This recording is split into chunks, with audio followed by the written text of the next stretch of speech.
بسم اللہ الرحمن الرحیم۔ زہیب وائس ٹی وی کے معزز دوستو، السلام علیکم۔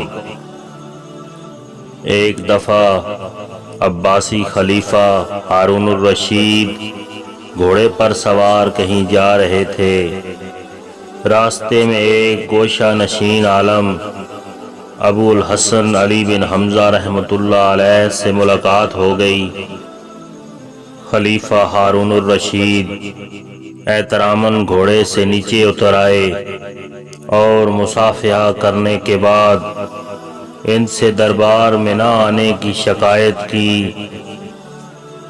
انہوں نے جواب دیا، امیر المومنین، مطالعے میں مصروف رہتا ہوں، سر اٹھانے کی فرصت نہیں ملتی، اتنے علم کا کیا فائدہ؟